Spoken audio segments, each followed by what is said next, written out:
मैं इस वक्त बिन्यामिना मिलिट्री बेस के बाहर खड़ा हूं। ये देखिए न्यूज 18 इंडिया पर एक्सक्लूसिव तस्वीरें। ये बिन्यामिना मिलिट्री बेस है जहां पर एक ड्रोन हमला हुआ था और उसमें 4 सैनिकों की जान चली गई थी और एक सैनिक गंभीर रूप से घायल हो गया था।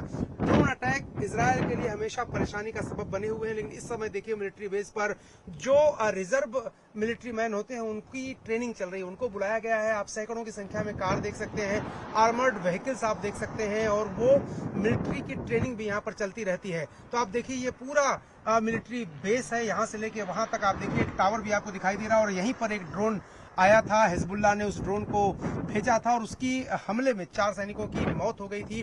ड्रोन लगातार इजरायली डिफेंस फोर्सेस को चुनौती दे रहे हैं क्योंकि एक ड्रोन तेल अवीव के पास भी एक ओल्ड एज होम को उसने हिट किया था, जिसकी वजह से काफी नुकसान हुआ था। और प्रधानमंत्री बेंजामिन नेतन्याहू का जो घर सिजेरिया में है वहां पर भी ड्रोन अटैक हुआ और वहां ड्रोन उनकी चारदीवारी के अंदर जाके गिरा। तो ये बहुत ही मुश्किल का सबब है क्योंकि जो इजरायल डिफेंस सिस्टम आयरन डोम है और या फिर डेविड स्लिंग है, वो बड़ी मिसाइलों रॉकेट्स को इंटरसेप्ट करके नष्ट कर देता है। लेकिन जिस तरह से मिलिट्री बेस, ये जो बिन्यामिना मिलिट्री बेस है और यहाँ पर आकर के और उनके डाइनिंग रूम में आकर के जो सैनिक थे वहां पर फटा वो ड्रोन और उसकी वजह से 4 सैनिकों की जान चली गई।